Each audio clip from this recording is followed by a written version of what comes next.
warbal soo dhawaada maxaa qaldan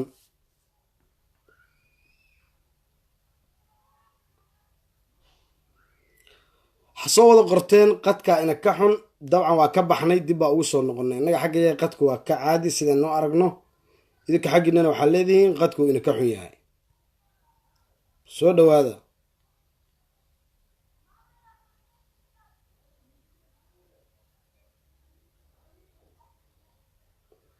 salaamullah barada cabdullaahi xuseen soo dhawow dhammaantiin sheergareeya asxaabtii gaarsiiya cilad farsamaa gashay sida asxaabta ay noo wada sheegtay annaga xaggayga waa ismaqlaynay laakiin asxaabta waxay noo sheegtay inaysan ayaguna maqlaynin laakiin ani asagu si kaliiraan isku maqlaynay marka ma garanayo ciladu sababta ay ku timid anagu si kaliira annaga xaggayga maana dareemayn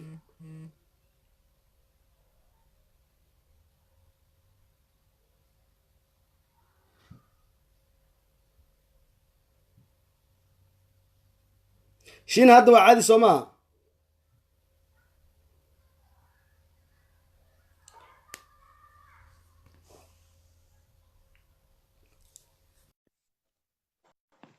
اوكي لا لكن عادي ما نسمع لين اساسا ما ندري برعربو كوسو تاليه dadku waxay sheegeen in cilad xaggayga ay jirtay saas tahay ma garanayo connectiga aniga xaggayga full buu ka yahay haddana ma garanayo ciladaas sababtay tahay sheer gareeya gaarsiiya asxaabtii soo laabasho wanaagsan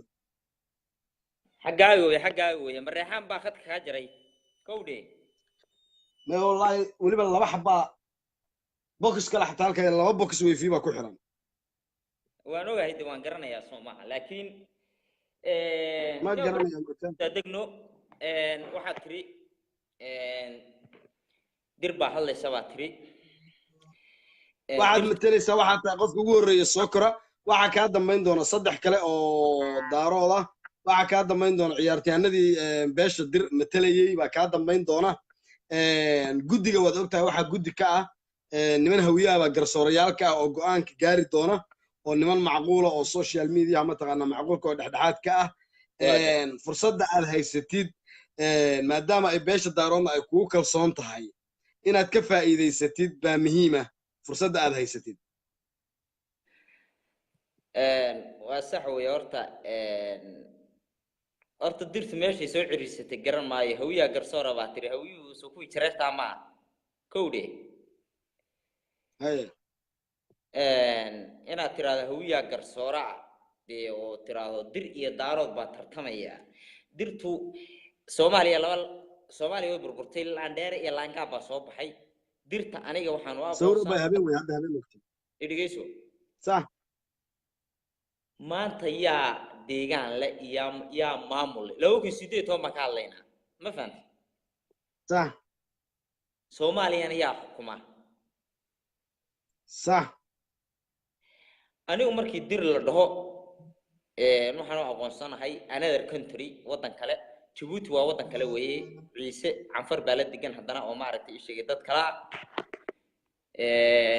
maxaa ii sheegay iyo reer Sheekh Isxaaq oo qaybtood aysan aaminsanayn inay dir yihiin marka labadaas mooyeene ku saaqina ay dhaheen maaragtay jamhuuriyad baan nahay marka de ma qabiil ahaan boo hadlaa mise wadan ahaan boo hadlaa de Soomaaliya markii la dhaana waa Puntland iyo koonfur weeye koonfur jareer baa ku nool maxay igala hadlaysaa adigu dooda aniga adiga nagama dhaxayso meegaaga adaa leh laandheernimada daarood adigu aad sheegatay daarood aad ka soo jeed waxaa lagaa rabaa dir way kaaga dambayn doontaa meega inaad dhahdo anu saasaan ahay laandheeraan ahay halkaasaan ahay ninka noocaasaan ahay dirna waa dadka noocaasa iyo noocaasa iyo noocaasa ayaguna sidoo kale inay waxay laandheernimadooda iyo waxay sheeganayaan deegaankooda iyo dhulkooda iyo taariikhdooda bay noo sheegayaan adigu waxaad laangaab ku tahayna ayagaa noo sheegayo ay leeyihin waxaasu laangaab ku yahay ma garat ninka Soomaaliya madaxweynaha Soomaaliya maanta ka laangaaba miyaysa dadku maxay haayeen bajare dadku maxay haayeen gumba gundashay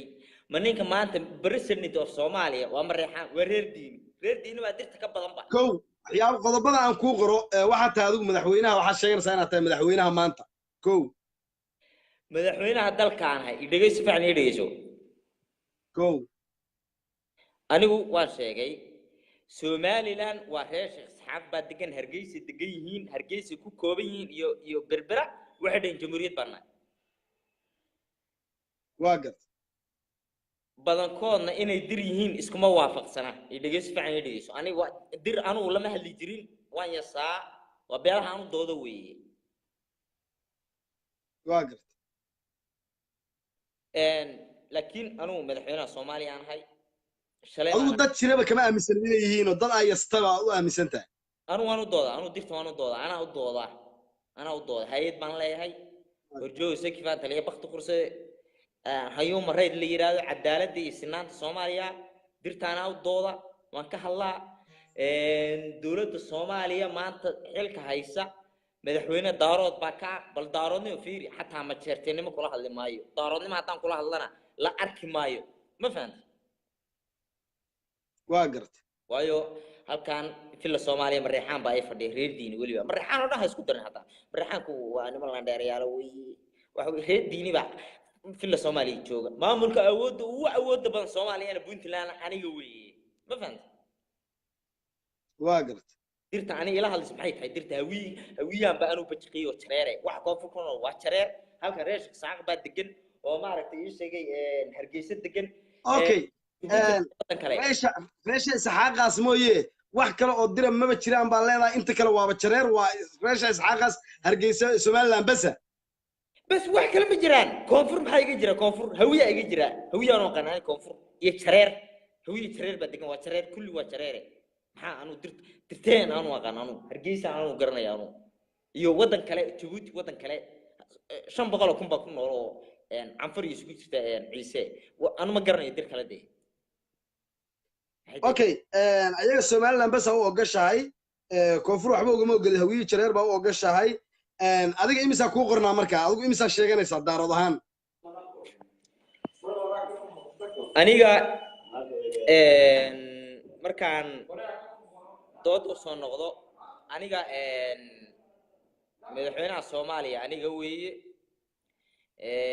madaxweynaha Puntland waa aniga fiirday madaxweynaha Jubbaland waa aniga fiirday Soomaaliya ka hadlaya fiirday حتى رئيس إسحاق بانو أقولها أو شيكتي وطن كله يدقيسوا حتى بروح عرفوا سيفعلوا شرشر كا ولا لانجاب كا فيري رياضة شرشر كا لانجاب إنه جبيت إسكودرينا أنا كأنا لما استعمال كرو ما فهمت واقعت وطن كلامه أقول صناعي وطن كلامه أقول صناعي سؤال ما أنت أنا حدي لا أقول صو عالم كلا أقول صو وطن كلوية حدي كلنا مركين قربها جونا waxa weey waa Soomaaliya weey hadii aan gudaha joogno Soomaaliya gudaha joogno waa jamhuuriyadda Soomaaliland weey runta fiican waqti marka adigu waxa leedahay dirta lagu sheegayo reer Sheekh Isxaaq oo Soomaaliland daga oo hadii la aqoonsadana dawlad kale Soomaaliya ka madax banaan noqonayo mooyee koonfurna jareer iyo waxa iga jira iyo hawiye dir wax la yiraahdaba ma aaminsanin mana garanaysidba waa dad ma taqaana bila xuquuqdoodan adaa u doodaba أنا أودودا حقوق أنا أودودا ور هرجيسة نمر شيخ إسحاق بدكن قيب توت بأسكو خلاف سن إنه دريهين إنه يهين ما عرفت إيش شيء ربنا هاشم يهين بأسكو خلاف سن يهين درتين هذا أرمي دوالا لك شيء أرمي بختي قعنتا هيلم كحاران تانا عنا أو قريسة ما فهمتي صح marka dir kale ma jirto Soomaaliya dir degan aan de macna deegan fiiri deeganka waa loo degan yahay laakiin dad ku hoos nool fiiri caloosha dad ku hoos nool marka imisa adiga imisa leedahay marka maxaa leedahay dir waa imisa ka tahay percentage-keedu waa imisa Soomaaliya ka tahay dir marka cadaalad ka hadlo waan u doodaa beesha dir aad baan ugu doodaa xuquuqdooda maxaa ugu doodaa maxaa se ugu doodaa macnaha mid dulmayn xaqiiqda markaan ka hadlo markii dir ay maaragtay waqooyi joogto waxa weeye waa maamul weeye buuxa markay wadamada dariska noqoto oo maaragtay Djibouti oo kalena de waa wadan kale weeye markay laakiin koonfur noqoto way dulman yihiin habargiir baa guumeysata abgaal baa guumeysata shabelle hoosal marka la wax suuqa beeroogi iyo maaragtay waxa la qaatay maxaa ay sheegay agabkoodii وعلول بيكجنا علول كمان بيحكي كران maamul goboleed ma leh degmo ma leh tuulooyin bay degan yihiin beeray degan yihiin waa dad dulman weeye ma fahanti marka واقرتي koonfur dirkaa ma jiro baran xarf koonfur dirkaa ma jiro dirtaan tawfiiq degan oo Puntland ka mid ah oo maaragtay ii sheegay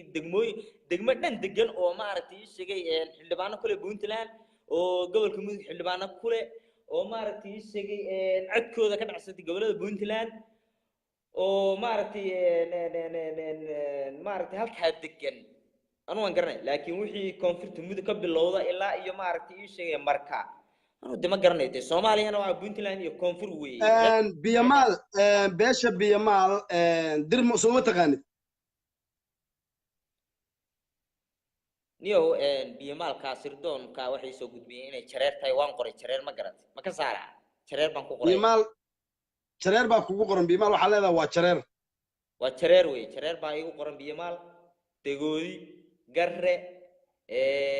booran waxa soo dhan jareer baa igu qoran ma ka saara hadda yaa ka saara anu ma garanay hadda meesha balaaya degan meesha bala ku aasan koonfura bala ku aasan ana garanay ma fahanti اوكي waxa la soo gaaray gabagabadii timekaagi waxa ku hartay 6 daqiiqo maya laandheera waa lagu daraa laandheere ma qarqaro maadaama ay cilad farsamo dhacday ayadoo lagugu dari doono maadaama cilad ay farsamo dhacday dir waxaad tiri suuqooyiga isaaqa degan ma ahaane Soomaaliya inta kale waxba kama ay degana waa dad minority ah waa dad guna koonfurna waxaad u aqoonsan tahay hawiye iyo jareer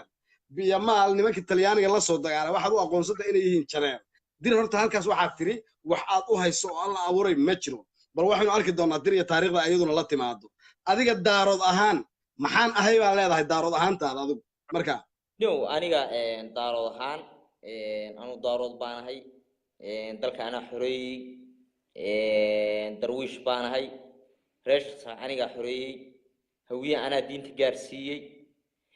leega aniga iga timid sheekh maxamed cabdullaah xasan anigu haa darwiish aniga ahayd allahumma musta'aan boqortooyadii ma jirteenya waa aniga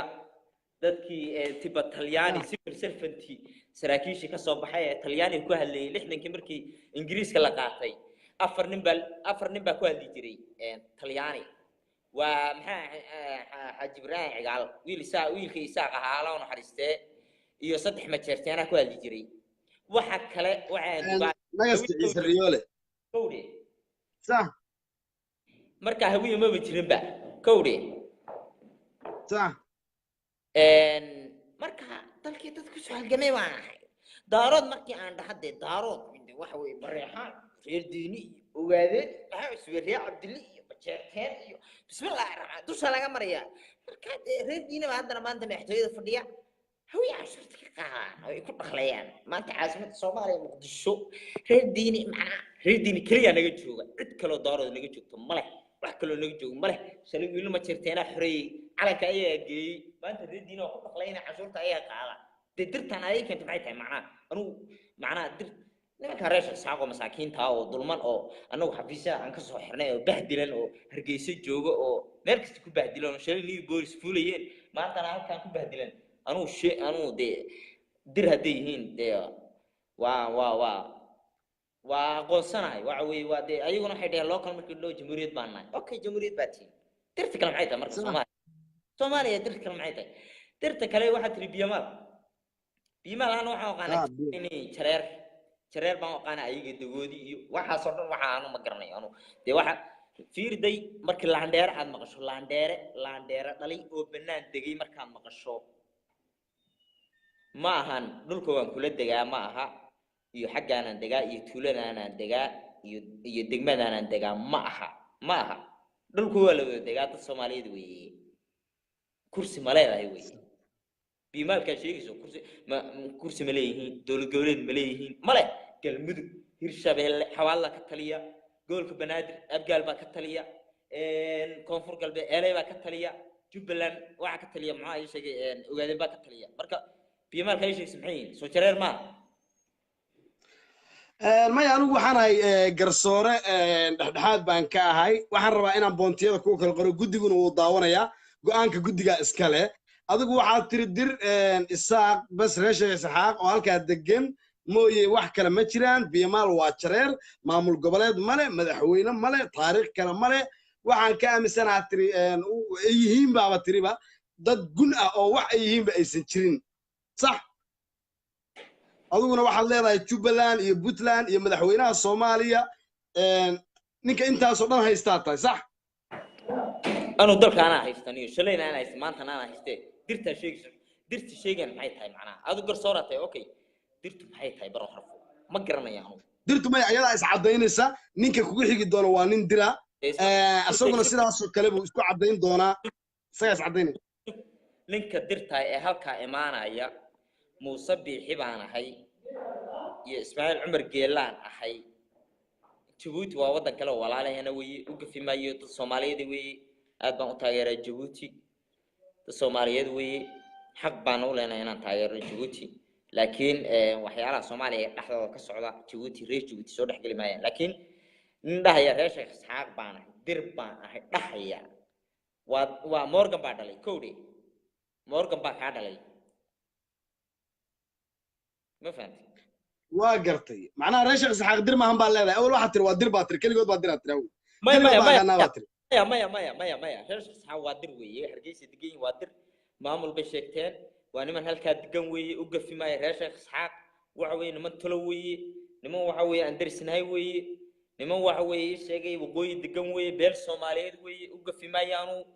waxa weeye xushmad iyo karaami iga mudan yihiin waxa weeye dir weeye halkaas degan yihiin waqooyi bay degan yihiin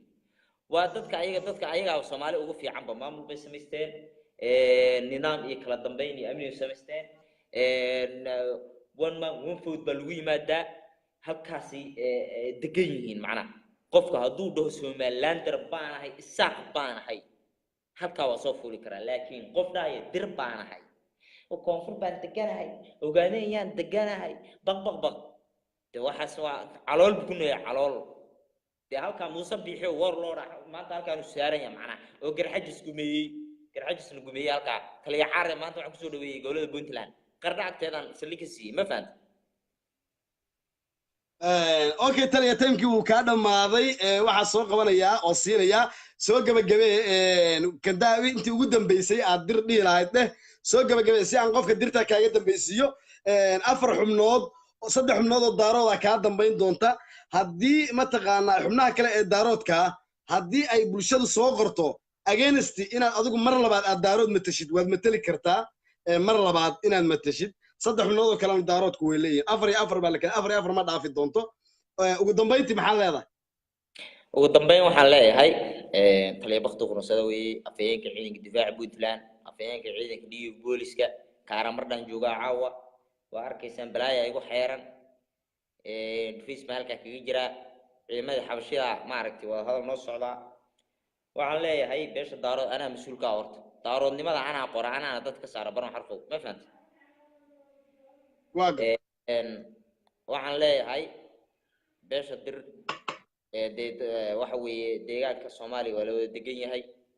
haddana waa la kala dheereysan yahay dadku isla deegaan tuuli iyo guri iyo deris waa la wada noqon karaa laakiin isku dhareynta joojiya jarjar baatiin isku dhareyn waxa la qof ka dheer anu waan dheerahay qof idii kara ana ka dheer taliya iyo ana ka gacan jirto qof isku dhareyn kara ma leh nima jarteen oo laan dheeraa Maxamed Suleymaan oo ma jarteena maxaa Umar waan ahay anu ma fahanti واقف irtaan dir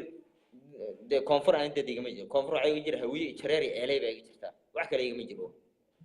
maxaa soo haray reer Sheekh Isxaaq Hargeysa jooga waa inta kaliya weeye daarood kalena waxa leeyahay daarood waa arkaysan isbedelada geeska Afrika socda sul baan ka idinku heeyeenba waa arkaysan jarjar baa soo baxay qabiilahan anu yaryara iyo jarjar iyo inu gubeed isku dhirin bay wadaan idinku ka laandheeraysan oo ka sareeya ilaahay idinka sareeyay maxaa ay sheegay bari marka dhimataanna aad jannada galisaan hatta la idinku tukan maayo daaroodka laguma tukado jannada galayaan laguma tukado daaroodka janaaso ma leh waa loo duceeyay jannada galayaan ma fahanti daaroodka waxaan kula tartaaramayaa inay midnimada taliya waxay ku dhacday live-ka intuu socdo waa fiirin kartaa waxay ku dhacday 20 daqiiqo ay kaaga dhacdo ama santahay taliya bakti qurunsada afayeenka ciidanka difaaca Puntland ahna afayeenka ciidanka dhiig booliska jiidaha hore kaara mardha iyo gobolka Sool aad baan salaamaya aad iyo aad baan kuu salaamayaa taliye wuxuu ahaa kaasi jooga sakifan oo matalayay beesha daarood oo dhulka la dhacay beelweynta direed bal waxaynu eegi doonaa jawaab ciise baan arkayay iyo ninka la yidhahdo xinif dhammaan waan arkayay dir gacanta soo taagta waxaan arki doonaa ciyaaryahanka asagana matali doono beesha direed iyo jawaabta uu ka bixiyo horjooga sakifan wuxuu sheegtay inuu yahay nin daarooda oo laandheeraa in maamul goboleedyo uu leeyahay 3 madaxweyne uu leeyahay inuu mataqaanaa dirna ka aaminsan yahay inay yihiin dad jareera oo aan meelna aana degin koonfurna uu yaqaano hawiye inay degaan halkaasi wuxuu ahaa hadaladii horjooga sakifan bal waxaynu eegi doonaa jawaabta ay ka bixiyaan dhalinyarada matalaysa beesha direed ilaa hadda ima muuqdo ciise oo markii hore ka mid ah xubnaha matalaya beesha direed ima muuqdo hadda waxaan kaloo ii muuqanaynin xinif talow dirma laga badiyey meeye bal gacanta soo taaga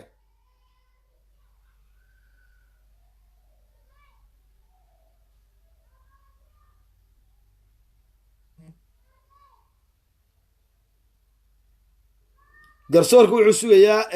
dadkii matali lahaa beesha dir ciise waa ku arkaa laakiin kaamirada kuma laha ciise laaba hal mar ciise kaamiradii kuma lahan hal mar laabo ciise hal mar laabo mar baan waxaan odhan lahaa ciise maya kaamiradii kuma lahan waan ku hayaa ma haysa waa si fiican waa ku hayaa laakiin inta kale way leedahay adiga keligaa kaamirada bay kaa maqan tahay marka hal mar gada intaan laabatid isku soo noqo intaan leef ka baxdid dib ugu soo noqo si ay kugu soo yeelato mar baan waxaa mooday in la waayey dhalinyaradii matalaysa beesha dir oo ciyaartu ay ku dhammaan doonto forfight ay qaadi doonaan maya ciise ma lahan waa qoraalkaaga waan arkaa laakiin ma lahan kaamiradiibu se ciise kuu lahayn adiga inta kale dadka wuu u wada leeyahay kaamirada adiga kuma u lahan dabcan in asaga gadaal uga laabatid waan ku arkaa ciise waad joogtaa laakiin kaamirad aan kaa soo qabto kuma u lahan marka laabo si aan kugu soo qabto kaamirada uu kugu yeesho dib uga laabo ka bax ku soo noqo haddii update uu kaaga baahan yahayna update ku samee bahalka maanta uu kaa bahalkeesmay dib u laabo weli ciise yes haddeeraan hayaa ciise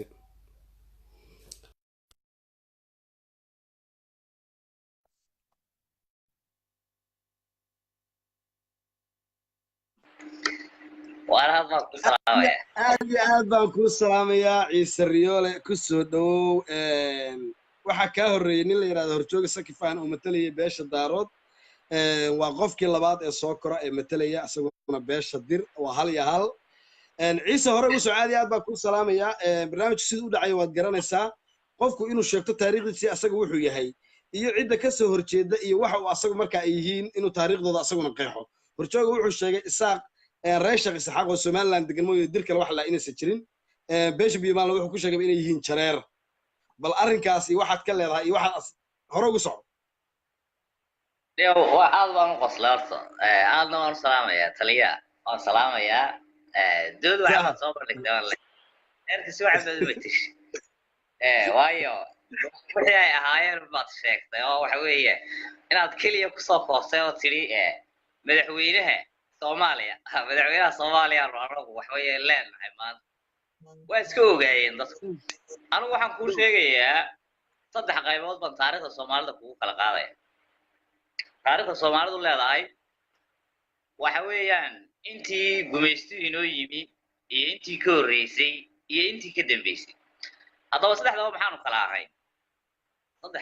maxaanu kala ahayn inaan ku malaa isagu maanta u dhashay wuxuu yidhi maanta dee madaxweynahaanu leenahay intaa bes buu yidhi maanta madaxweynahaanu leenahayo wuxuu sheegtay madaxweynaha puntland madaxweynaha soomaaliya madaxweynaha jubbaland inuu yahay nin laandheeraa dirna xuquuqdooda ayaga u doodaba deegaadeen barasaabada gobolada horta haddii barasaabada gobolada lasoo magacaabayo anigu gudoomiyaha gobolka togdheer iyo gudoomiyaha gobolka waqooyi galbeed waxbaan tirinayaa marka barasaabadiisa ku qabsan maayo laakiin waxaan kugu noqonayaa taariikhda waxaan kaaga soo bilaabayaa gumaystihii ka hor dadku maxay ahaayeen waa kow gumaystihii ka hor waxaynu ahayn bulshooyin Soomaaliyeed oo isdhinac yaalla oo beela u kala yaalla taariikhna waynu lahayn waxa la isugu faani jiray dagaal dhul gabay waxyaabo noocaas taariikhda waan ku kala baxnay oo ku murmi mayno taariikhda bariga hore waan soo baranayo isaga laftigiisa inuu xuso uu ka xishooday wuxuu yiri malaha waxa weeye hadaad sheegto ceeba ka raacaysa marka inuu xusin aad baan ugu mahadinaya waxa weeye ana xusaya isagoo aad ka xishooday waxa jirtay de waxa weeyaan taariikhda aanu hayno isaguna uu hayo kuwa iga dambeeyana ay qiri doonaan ninkii la oran jiray Qamaan Bulxam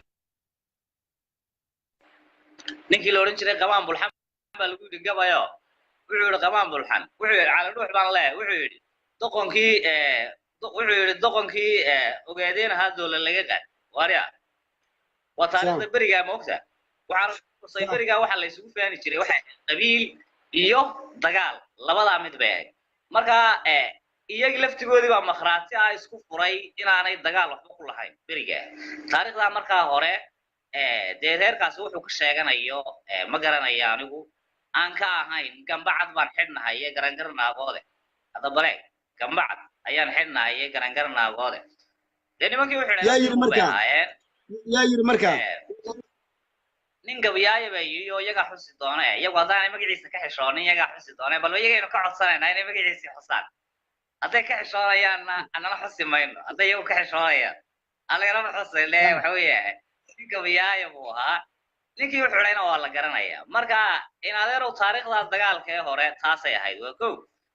taariikhdii gumaystuu yimid dalka ayaa timi Soomaalidu laba qaybood ama saddex qaybood ba gumaystuu waxa weeye uu kala qaybiyay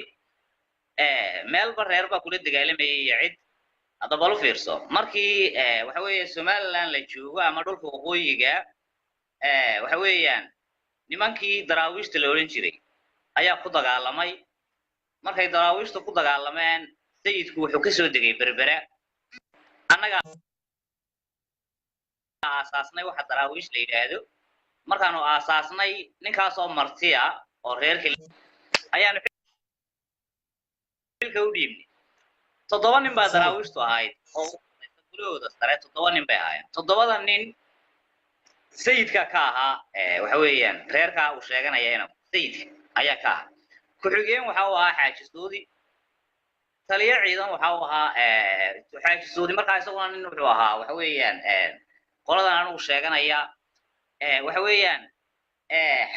taliyaha ciidanka waxa uu ahaa ninkii uu sayidku u calaacalayay lahaa arkiibaysidina shiciriyo inamadaadi markuu ka goostay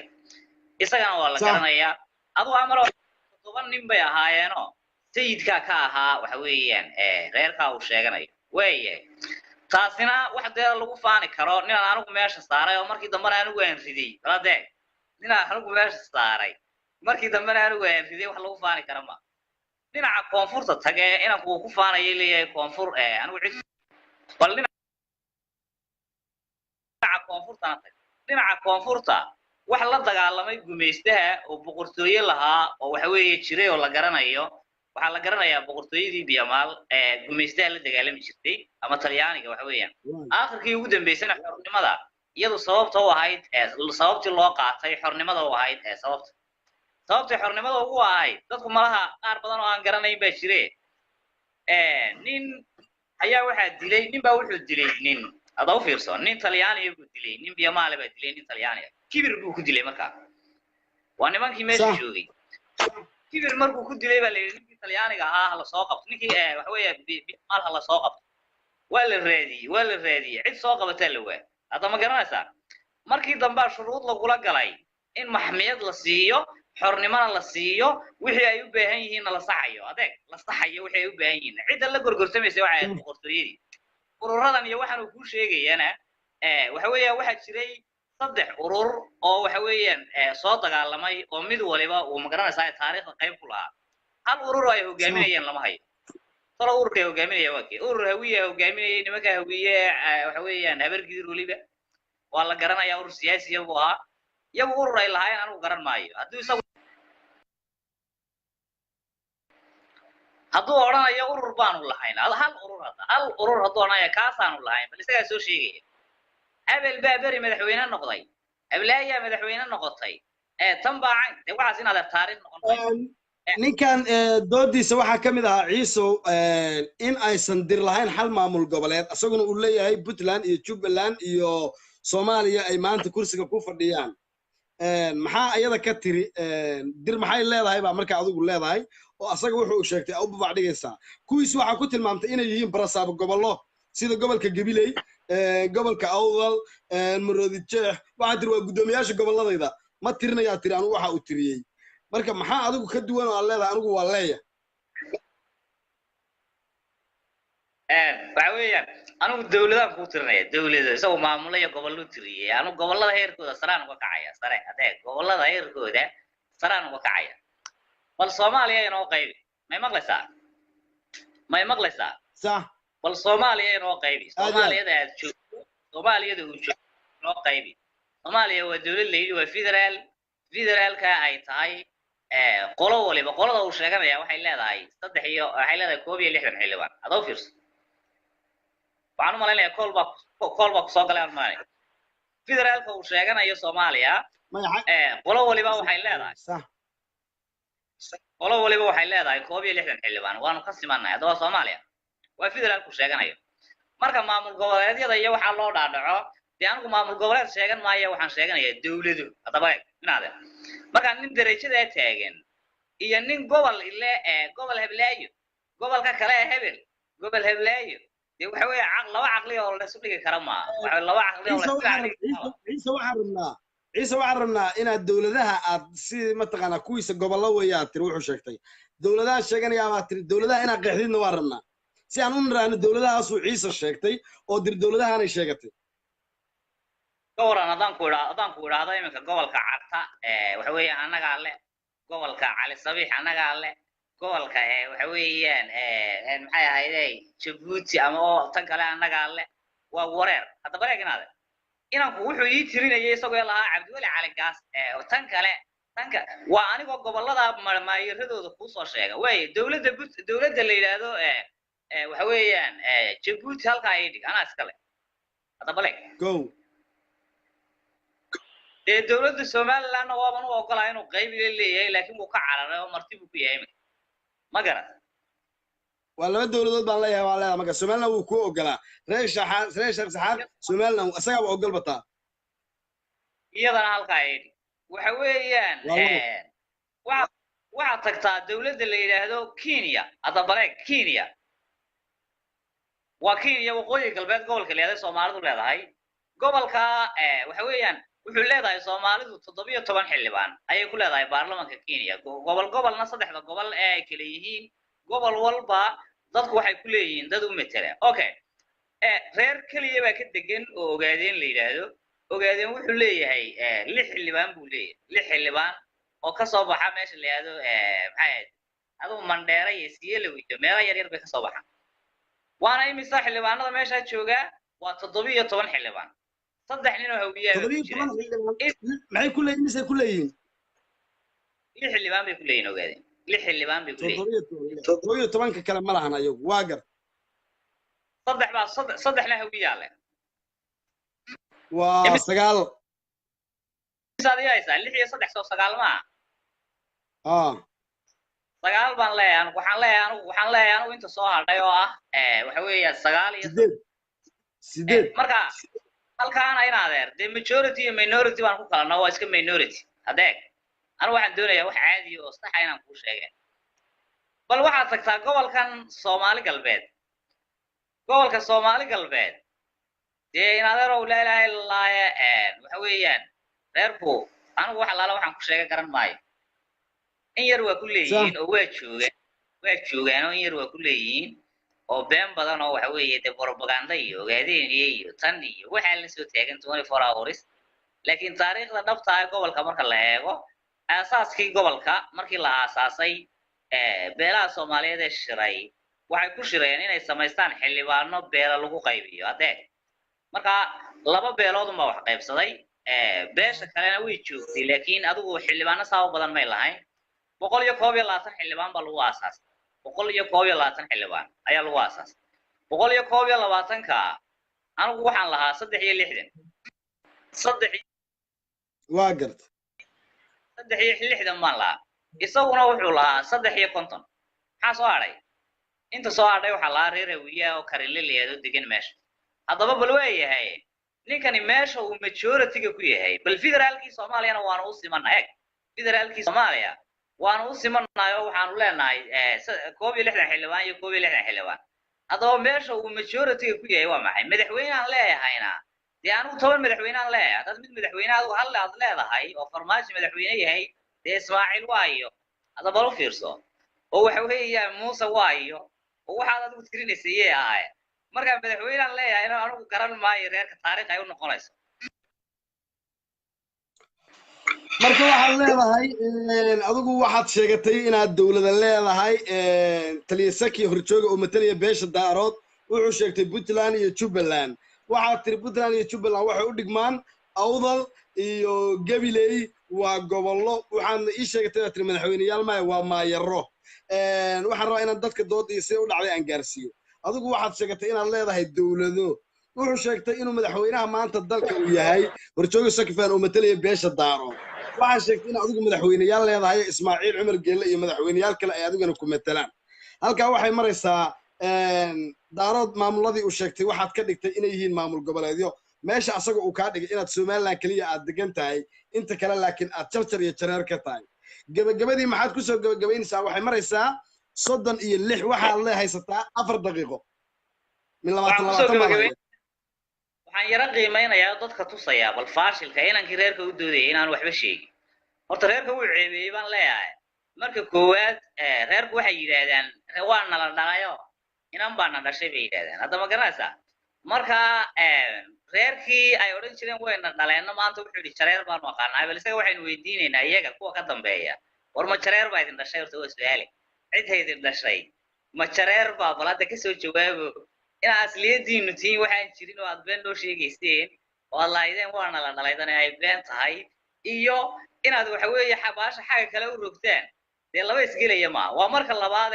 inaan ku doodiisu waxay ahayd gebigeeduba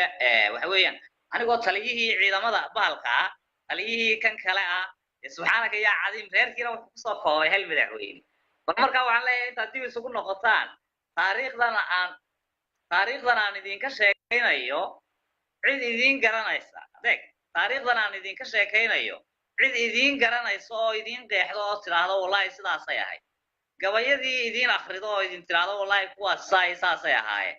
inaan ku gabay inooma sheegin taariikh Soomaaliyeed inooma sheegin waxaan u malaynayaa inaan 2000 something kii dhashay baad soo qabatay oo gabigiisuba arkay farmaajo wax kale ma arag farmaajo wakaa farmaajo dabadeetana dadkii iyo taariikhdoodii iyo wixii wuxuu ku soo koobay farmaajo gaas oo gudoomiye gobola Axmed Madoobe hoosna gudoomiye gobola marka aqliyada noocaas anigu waxaan leeyahay anaa waxaa la idinka siiyay taariikhdeeduna waa taan idin sheegay bal hadda wax u dhigma kulli heli maysaane bal wax soo baadhbaadho oo hal laba qodob uu iga soo jawaaba labada qodob aad iga jawaabaysaan waxa weeye taariikhdii hore ee dagaalka iyo gabayga weligiin libin ma hesheen oo gabay aad libin ku hesheen ma noo sheegaysaa weligiin ma ii soo sheegaysaa haddaad ii soo sheegtaan waa gabayga waa guulaysateen anaa idin qiray waa labo ninkii yidhi waxa weeye gabadh baan ahay oo gan baan xidhnahay magaciisii soo sheega ee idinka ah iyo sababtu uu yidhi haddii anigu aan kaga yeersiiyey waxa weeyaan waa halkeeda oo dee ma garanaysaa idinka ahaa dadka inoo garnaqaya kuwa jooga meesha joogay haddii aad heshaan mid anigoo heerka gaaray haddaad heshaan waa idinkaan idin la mid ahay dumarka waxay yiraahdaan markay dumarka la hadlayaan wallahi hablaayadaan la mid ahay bay yiraahdaan marka waxaan leeyahay idinkaan idin la mid ahay haddii aad soo heshaan mid noocaas taasina waa qodob kale oo iyagaan xujo uga dhigaya dadka maqlaya kunka qof ee maqlayaana bal way dhageysan doonaan su'aalaha waxay kaga jawaabaan taariikhda waxaa timi ururada adeeg taariikhda ururada siyaasiga anigu waxaan lahaa 3 urur oo Soomaaliland ka jiray mid ciisow afartankii way ku dhacday waad soo gabagabaysay waxba ururada ugu sii fogaanay si ay sateemka uga sii dhumin waa falanqayn doonaa guddigii way daawanayaan labadii dhanba aad iyo aad baa kuu salaamaya sharciga ilaalinaynaa afartankii bay ku dhacday aad iyo aad baa kuu salaamaya ciise waxay maraysaa meel xasaasiya waxay hadda hal iyo hal waxaa soo galay gaalinta waxaa furay horjooga sakifaan oo matalaya beelweynta ku xigsaday oo matalaya beelweynta direed ciise riyole wariyaha caanka ee ciise horjooga sakifaan wuxuu ku sheegtay inuu yahay laandheere daarooda oo dhulka intaa la eg degan oo puntland iyo galmudug iyo haddii alla puntland iyo jubbaland iyo dowladda soomaaliyaba asagoo iskale dirna u yaqaana reer yar oo reer sheekh isaxaaqa oo mataqaanaa keliya ee somaliland degan koonfurna wuxuu ku sheegay inta ka jirtaba dirta koonfureedba hawiye inuu yaqaana halkaas uusa dir ku ogen ay yihiin jarjar iyo jareer haddaba ciisa ka dambeeyey ciisana wuxuu sheegay in waxa uu sheegtay ay maamul goboleedyo yihiin wax ka jiraana aysan jirin barasaab gobol kalu ka soo qaaday puntland iyo jubbaland sida awdal iyo bahalkii halka aan uga sii soconno meeshaas faaladii daqiiqad baan ku cunay waxaa xiga xubintii matali lahayd beesha daarood talantaali baynu ka dhigi doonaa ugaas shiine cabdi deeq baynu soo qabanaynaa oo matalaya bal ugaaska iyo waxuu asagu ka yidhaahdo guddiga oo barnaamijka la socda iyo qodobada waxa ay tahay aad iyo aad baa kuu salaamayaa shiine cabdideeq ugaaska beesha daarood waa kaa qaaday bruno kalilaab ku soo dhawow barnaamijka adoo matalaya beeshaada daarood qeexaya waxa ay tahay dhulka aad leedahay baaxaddaada teetalkaaga iyo taariikhdaada sidoo kale beesha kaa soo horjeeda ee direed waxa iyadu ay leedahay iyo waxa ay tahay bal hore ugu soco waa ku soconayaa muxuu ahay horta waa ku salaamayaa adiga daadiyaha barnaamijkaa tahay waxaan daawanayey yarkii iga horreeyey haddeerta baan daawanayey magaciisa anigu ma garanayo wuxuu akrinayey ciise riyoole anu qabiil baa u aqaanaaye waxa weeye qabiil nugaal degaan u aqaanaa ciise riyoole muxuu ahaayey hadalladiisa waxba aan kuma fahmin wax aan ka fahmin ma jirto sidii wuxuu u hadlayey hadalladiisu dee nuxuus bay ahaayeen hadalkiisu caadi uma soo baxaynin marka qof balaaqala ma ahayn oo taariikh u sheegayna ma garanayo sidii horjoogo oo kale oo waxa weeye caadi waxba umuusa dhigay dir waxay tahay ma usa sheegin su-aalo badan ba horjooga weydiinayuu ku weydiinaya markuu kula hadlayey dir waxay tahay ha sheego meesha waxyaalahaasoo dhan buu ku weydiiyey wuxuu ka jawaabayna ma jirto anugu marka hadalladan dhihi lahaa baan hore uga soconaya waxaa leeyahay horta dir iyo daarood horta laba qabiil oo waxa weye intii laisbarbar dhigo la tartansiin kara ma aha oo leef waxa weeye looga sheegi kara ma aha laba qabiil oo isku teetala oo isku darajo ah muxuu ahaaye meel wada geli karana ma aha daarood wuxuu galo iyo wuxuu gudo labadaba waa la garanayaa si fiican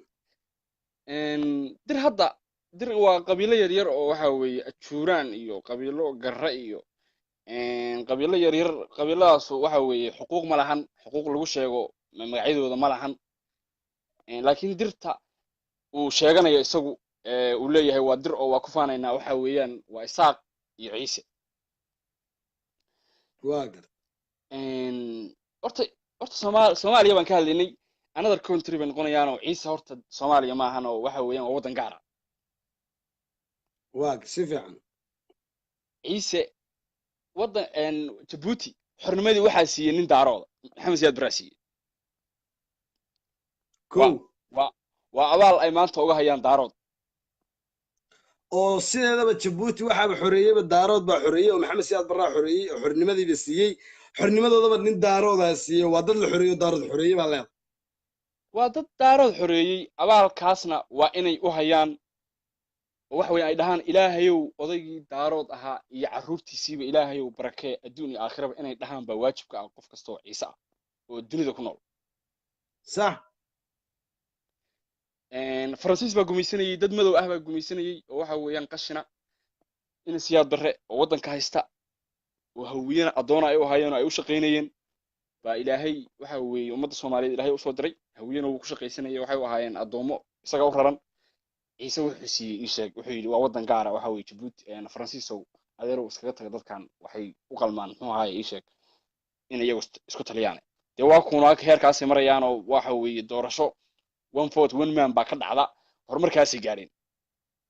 oo daarood baa abaalkaas gaarsiiyey markaa daarood baa gaarsiiyo abaalkaas waxa weeye waa abaal daarood uu leeyahay weeye waa qodob wey point waa ku pointka meel baan qoraya guddiga qiimeyn doona horaan usii qoraya point waa qodob aa sheegatay sax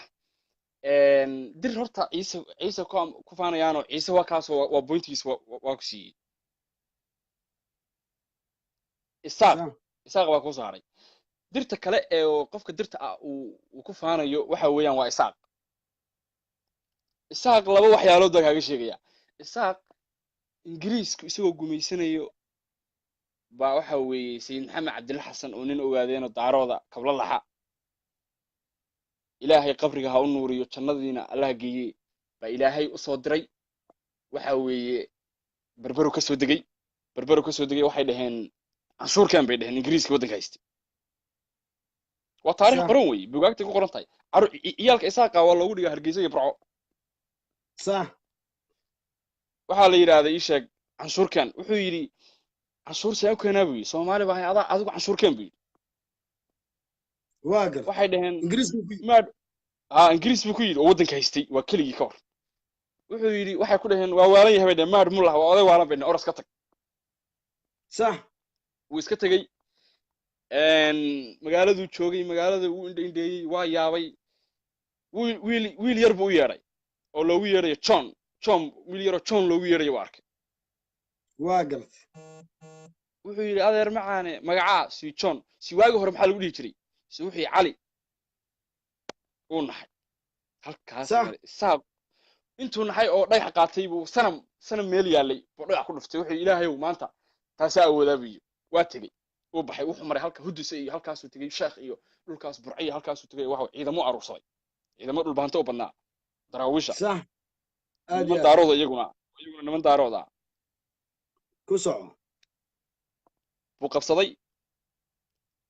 ciidamadii buu aruursaday waxa weeye ingiriis buu la dagaalamay wuxuu noqday ninkii ugu horreeyey ee qaaradda africa hadda soomaali waan ka tagay markaan fiiri daaroodnimadii waa ka tegey soomaalinimadiina waa ka tegey qaaradda africa tegay oo 54 waddana waa maraya sax ninkii ugu horreeyey oo soomaaliya oo diyaarad ugu soo weeraruu noqday ninkii soomaaliya ugu horreeyey waa nin ogaadeena waa nin kabla laxa waa nin daarooda aad iyo aad yuu noqday isaaq wuxuu la dagaalamay ingiriis wuxuu kaliya oo muxuu ahaa isheeg dagaalka dhibka weyn ciidamada u maraya waxay ahayd dadkan Soomaalida ah meesha ku nool ingiriiska gumaysanaya ee raba diinta kristanka inay ku faafiyaan dhulkan Soomaaliyeed diinta muslimka ay baabayaan inuu ka tirtiro oo diintooda ay haystaan yuu ku dagaalamayay dagaalkiisina waa u hirgalay muxuu ahaa diyaaradaha lagu soo weeraray markaan qodobeeyo mar labaadna waxaad leedahay Somalilandna nin daarooda xoreeyey Djiboutina nin daarooda xoreeyey waa sida hadalkaagu dhacaya waa hadalkaas u dhacaya nin daarooda ilaahay u soo diray ingiriis uu ka kiciyay muslimiin taa xoreyn kaliya ma aha wuxuu waxa weeye uu u noqday sabab inaysan gaalo noqon oo ay muslim noqdaan buu sabab u noqday sayid maxamed cabdilla xasan ilaahay ha u naxariistee Somaliland iyo Djibouti labada dawladeed ee direedba waxa tir labadaba laba nin oo daarooda xoreysay oo xornimada siisay hore ugu sii soco labada markii laga soo gudbo dir maxaa kale u ogashahay dir waa labada qabiilo kale ma jiraan waa qabiilo yar yar oo waxa weeyaan qoliyo social media Soomaaliya markii la yiraahdo Somaliland Djibouti laga soo xagga Soomaaliya waxaad uga ogashahay ama aad leedahay waxaas leeyin waxaana ma lahan ama waa majority ama waa north ma jirtaa dir wax ay leedahay oo waxa weeye dawladda Soomaaliya ay ku leedahay ma jirto waxa weeye koonfur waxa degan qabiilo jareer ah waxa weeyaan oo qabiilada hadda qabiil ahaan loo sheegayo oo taariikh la sheegana leh ma ahan waxay iska fashaan beeraha iska fashaan waa biyamaal oo kale waxa weeye taariikh male waa dad iska adoona waxa weeye beeraha iska fashaan dadkaas siyaasadna ma oga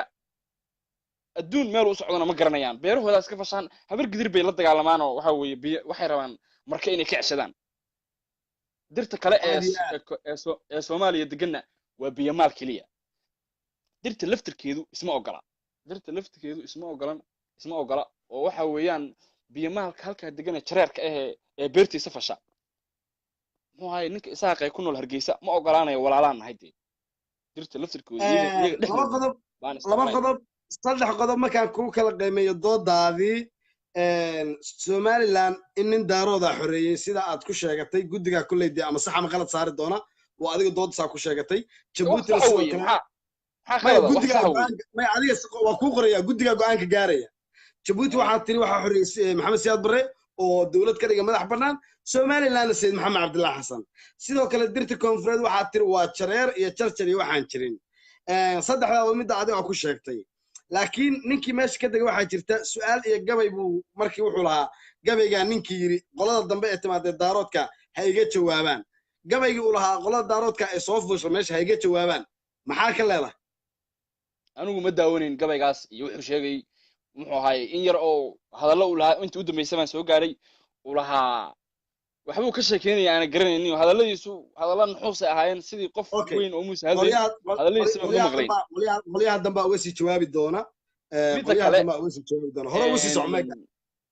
waa ku soconaya waa ku soconaya dirtu marka waa noocaas dir waxa weeyaan waa qabiilo yar yar oo la isku keenkeenay oo waxay yihiin aan jirin qabiil ahaanna dee qabiil maanta loola xifaaltami kara ma aha 2018 baa keenaysa in dir ay daarood la xifaaltanto oo ay daarood isku dhereriso 2018 baa keenaysa isaaqu middaa kasoo gudub taariikhdii waxa weeye taariikhdii 1900 kasoo gudub waxa weeye xornima la qaatay waa la waddanka waxay soo mareen madaxweyneyaal ra'iisul wasaareyaal bay soo mareen dowlad baa burburtay isaaqaas wuxuu leeyahay maalin buu leeyahay uu xusto oo uu dhaho waa maalintii aan xorownay waxay dhahaan waa maalintii aan xorownay bay dhahaan anu maalintaa ma garanayo maalintii aan xorownay bay dhahaan waxa weeye calaamadooda bay dhulkooda ku safaan gidaarahooday ku safaan gabdhaha wejigooda ku qorta calankooda maalintaas waa maalintii ay ka xoroobeen 18 may bay leeyihiin waqooyi 18 may ee waqooyi maalintaas waa maalintii ay ka xoroobeen daarood waa maalintii waxa weeye uu iska ay muxuu ahay ninkii daaroodka ahay meesha ka talinayay ay iska cayriyeen iyaguna marka ay ku dhawaaqeen waddan gaar ay ku dhawaaqdeen markaas iyaguna waa maalintii ay ka xoroobeen hogaamiyihii ka talinayay waddanka ee haystay ee siduu rabo ka yeelayay maalinna hargeysa imaanaya waxa weeye gabdhaha 10 loogu soo xareynayay isaga iyo Morgan iyo Gani loogu soo xareynayay iska wasiyeen iskaga dhaqlaynayeen shiishada iyo wax walba iskala cabayeen maalinna berbere intay tagaan xeebta intay tagaan waxa weeye ay sidii rabaan ka sameynayeen gabdhaha isaaqa maalinna waxa weeye ninkii sidaa ku sameynayay bay ka xoroobeen waxa weeye way xustaan maalintaas mar somaliland waxaa tiri waxaa gumaysi ka xoreeyey nin daarooda jabuuti waxaa gumaysi ka xoreeyey nin daarooda maalintan xusteenna daarood baa gumaysan jiray ay ka xoroobeen saddex baad sheegatay qodob saddexdaa qodob meel baan kuu dhigtay keligood maaha iyagu daarood inuu soomaalida kaloo dhan ka sarreeya baa kuu sheegaya marka dir waa ka tegayaa markaas dirka uu ka tegayaa maya ha ka bixin mawduuca ha ka bixin tan ha ka bixin okay qaybtii direed bointiyahan halkaa ku hayaa aad sheegatay wayna ka jawaabi doonaan adiga daarood ahaan marka baltaadii inta hartay daqiiqadaha kaaga haray baltaada marka adigu maxaa tahay waxaad leedahay caddee markaa anigu daarood ba ahay waxa weeye adduunkaasoo dhan baa waxa weeye daarood laga yaqaanaa qofka soomaaliga ah markuu soomaali baan ahay uu dhaho ama qof caddaan uu ku dhaho ama qof madow ah uu ku dhaho qofka madowga markaba maskaxiisa waxaa kusoo dhacaysa ma daarood baa tahay waa kusoo dhacaysa daaroodku halkaas buu soomaali ka marayaa taariikh soomaali leedahay oo uusan daarood oo aan daarood ahayn ma jirto daarood waxa weeye madaxweynihii ugu talada dheeraa soomaaliya daarood buu ahaa 21 buu ka talinayay soomaaliya waxa weeye hawiye waxay dhahaan 91dii waa maalintii ka xoroobeen daarood iyaguna maalintaasi leeyihiin daarood taariikhdiisa waa la ogyahay 21 sano madaxweyne ka ahaayeen kii ka horreeyay isaga oo la dilay muxuu ahaa daarood buu ahaa allah mustacaan haddadan waxa weeye soomaaliya waxaa ka taliya nin daarooda mareexaana ka taliya waxa weeyaan daarood taariikhdiisa waa la garanayaa markaad aad ka soo baxdo waxa weeye ii sheegeen geeska afrika iyo afrika oo dhan markaad ka soo baxdo australia aad timaado iyo maraykanka waxaad ugu imaanaysaa gabdho daarooda oo waxa weeyaan xildhibaano iyo wasiirre iyo ka abaad arkaysaa dowladda Canada wasiirka jinsiyadaha iyo waxa gudida fulintu ku jira waa nin daarooda harti komba ah waxa way kabla laxa daarooda weeyaan daaro taariikhda uu leeyahay ma aha taariikh intii hadda live loo soo galo 2018 loo sheego dadka ma aha waxaan rabnay inaan xusno qodobka aan ku xusno madaxweynaha maanta Soomaaliya waa daarood baatri dunidana xilal badan bay ka hayaan labada waa meesheeda maxaa kale ku daraysaa maadaama ay gabagaba tahay dir inta ka tiri waa ku haynaa inaad maanta waddanka xukunto madaxweynaha Soomaaliya tahay waa ku haynaa wadamadaas dibadaha inaad mataqaanaa xilal waalka hayso waa ku haynaa maxaa kale oo aad haysaa daarood waxaas uu yahay ugu dambeyn si aan mataqaanaa kugu qabanno oo meel ku dhigno intaan sheegatay waxa ay kaga jawaab bixiyaan kadibna waxaan waa sax waxaan waa qalad loo dhaho waxa kale oo ay ugu dartaa daarood waxa weeye Soomaalida kale uu ka dhul badan yahay wuxuu dagaa Puntland wuxuu dagaa Jubaland wuxuu dagaa waqooyi galbeed Soomaaliya NFD wuxuu dagaa Soomaali galbeed buu dagaa Soomaalida kale uu ka dhul badan yahay daarood waxa weeye anu daarood waxa ka hay gari kombe abionis baa ka hay waxaan anigu aaminsanahay Sheekh Cabdeeq ahaan dirta ay ii sheegayso aniga jufada aan ka dhashay abionis ahaan inaysan u gaarin baa aaminsanahay anigu dir dhanba reer gari kombe reerka adiga ka tahay reer abionis baa dirta dhanba ka badan miya macnaha taasaa aaminsanahay aniga Sheekh Cabdeeq ahaan dirta aad adiga aaminsan tahay dadka dhan way aaminsan yihiin daaroodka ku daawanayo dhan waxa weeye hatta kuwa hawiya ku soo qoraya wax xadiis bay ku soo qorayaan midda kale gari baa ahay gari waxa weeye waxa la dagaalamay anigu qowmiyad 50 milyan ugaas waxa hartay 3 daqiiqo 50 waxay maraysaa baalki hore ugu soco gabagabadii ugu dambeysay gabagabadii weeye anigu waxa ahay gari baan ahay gari kombaan ahay waxaan la dagaalamay gari ahaan daarood waa ka soo tagay fiiri gari ahaan waxaan la dagaalamay 50 milyan qowmiyad 50 milyan oo Oromiya la yiraahdo baan la dagaalamay waan cayriyay meydkooda waxa way dhulka ku jiiday guryahoodii baa gubay sidaan doonaan ka yeelay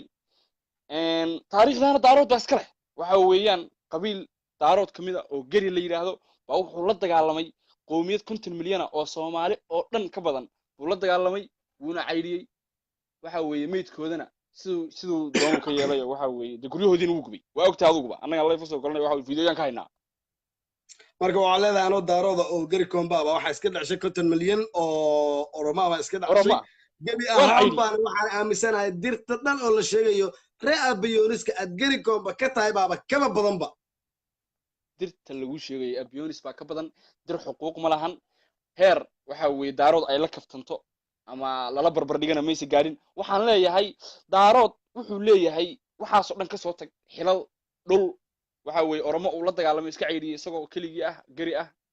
waxa ka soo tag daarood wuxuu leeyahay waxyaalo kale oo waxa weeye dunida kala caanka ah buu leeyahay daarood waxa laga helayaa khaniis baa laga helayaa kristan baa laga helayaa waxaan laga helayaa ma jiro bal dir marka laga helo 10 dhila ah iyo 10 khaniisiina oo rag ah hoftada laga waso iyo waxa weeye oo isku bedelay naago iyo niman diinta ka baxay markii laga helo iyo niman diinta ka baxay markii laga helo bay dir waxay noqonaysaa dad waxa weeye markaas waxay ka soo baxayaan guryada markaas may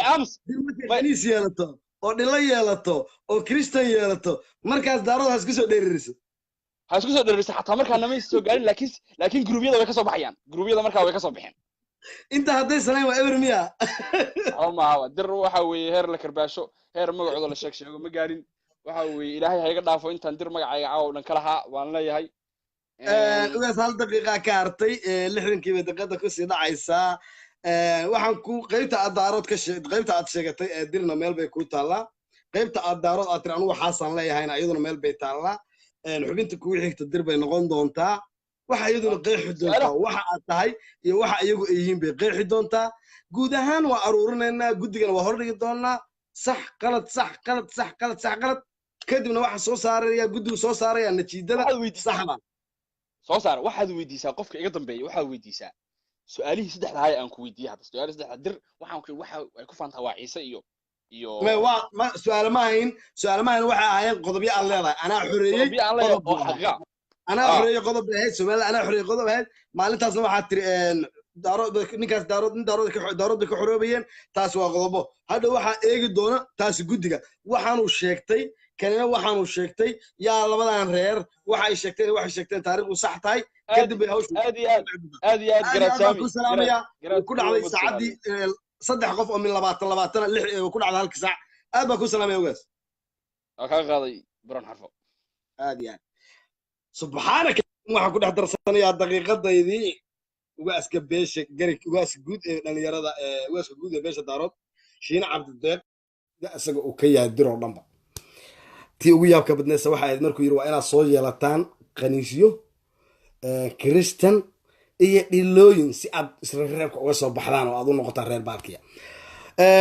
xubnaha xiga ee beesha direed waxa u mid ciyaartoyda dir u safan ninka la yiraahdo ciise bashiir baa u safan waxa kale u safan ninka la yiraahdo qaasim ninka la yiraahdo qanacsane ciyaartoy badan baa u safan sidoo kale daaroodna waxa u hartay ciyaartoy badan oo kaydka u fadhida waynu arki doonaa gantaalada iyo waxa ugu dambeeya soo kala hormara ciyaaryahanada u safan beesha dir matalaysa soo taaga gacanta bal aynu aragno meesha marsa xaaladdu xasaasi bay maraysaa haddeer waxaa koray laba ciyaaryahan oo waxaa baxday beesha daarooda jooga sakifan oo ku bilaabay waxaana ku xigay ciise riyoole oo ah nin dira waxaa ku sii xigay shiine cabdideeq oo ah nin daarooda bal markaan iyo xubintii labaad aad iyo aad baa kuu salaamayaa soo dhawow mar labaad iyo mar saddexaadba waa dhawahay mudane brown aad baan u salaamayaa dhammaan dadka daawanaya iyo dadka igu horreeyaba waxay ila tahay caawa waxaa laga hadlayaa taariikhda dir iyo daarood waxaad ahaan jirtay waxaad sheeganaysaa waxa adigu u dirtahay iyo waxa ay leedahay iyo waxa ay daarood yihiin labadaasaad kala qaaxaysaa labadaba waa qoraynaa waxa aad leedahay aad sheegatid meel baan kugu qoraynaa waxa aad tiraahday daarood waxaasay yihiin iyo waxaas yihiinna waa qoraynaa guddigu wuu eegi doonaa qiimeynta markaas wixii xaqiiqaa baa isla soo bixi doona waa mahadsan tahay brown niyo horta aad baan uga xumaayo horta dir qowmiyadda dir in la barbar dhigo qof shaksi anigu aan magac u baxshay oo aan u baxshay weliba shaqooyinka dadka bini'aadanka ah u qabtaan gaar ahaan soomaalidu shaqooyinka ay qabtaan soomaalida xoola dhaqatada ah reer guuraaga ah shaqooyinka ay qabtaan waxaa ka mid ah in ari la oodo in guri la dhiso ama aqal soomaali wuxuu raba ha ahaado in maaragtay geeda la jaro baa ka mid ah marka waxa weeye daarood magaca la dhaho daarood magaca la dhaho waa magac uu baxshay odaygii dir ahaa dir wuxuu ahaa boqortooyo boqor buu ahaa dhulkan soomaalida asagaa loogu yimid marka waxa weeye ninkan daarood la dhaho ama qolooyinkan daarood la dhaho asalkoodii waxay ahaayeen dadka horta yamaniyiinta ee madmadow ayay ahaayeen waxa weeye yamaniyiin madmadow bay ahaayeen dadkii yamanta ahaa asalka ahaa ee waddanka ku noolaa ayaa waxa weeye laayay ama dhibaato u geystay way is abaabuleen ayagoo koox ah waxaa la sheegaa taariikhda daarood inuu la dhashay oo uu la socday qolooyinkan la dhaho boonta ama midgaha ay qayb ka ahaayeen daaroodka ay qayb ka ahaayeen oo la socdeen oo la dhasheen marka waxa weeye ayagoo yamantii madmadow ah dhibaatadii loo geystay kabacdi waxay noqdeen jamhad bay noqdeen kabacdi waxay weerar ku qaadeen jamhadoodii kacbada ayay weerar ku qaadeen aad iyo aad kacbada markay weerar ku qaadeen dawlad xoog leh baa carrada ka jirtay waa la soo jabshay waana la soo cayriyey waxay u soo carareen boqortooyadii dhulkaa ka talin jirtay ee uu hogaaminayey odaygii dir ahaa boqor buu ahaa ayay u soo qaxeen oo u soo carareen sax boqortooyadii ayagoo waxa weeye doon saaran ayay yimaadeen waxa weeye geeday fuuleen geedihii ayagoo saaran ayaa waxa u yimid boqorkii direed baa u yimid oo dhulkaa ka telinaya dhulka carrada haystay ayaa u yimid ku soco xoogaa message baa ii soo dhacaya marka iga raalli ahaada boqorkii markay u yimaadeen boqorkii waa uu soo dhaweeyey geedkii buu ka soo dejiyey waa uu keenay dhulkuu soo dejiyey waxa weeye dee ninku nin boqor u ahaa nin waxa weeye aagiisa iyo ama qasrigiisa loo dhowaan kara ma ahayn waxaa loo dhiibay oo la yidhi waxaad la shaqaysaa doombiro oo ariga u raaci jirtaan la shaqee halo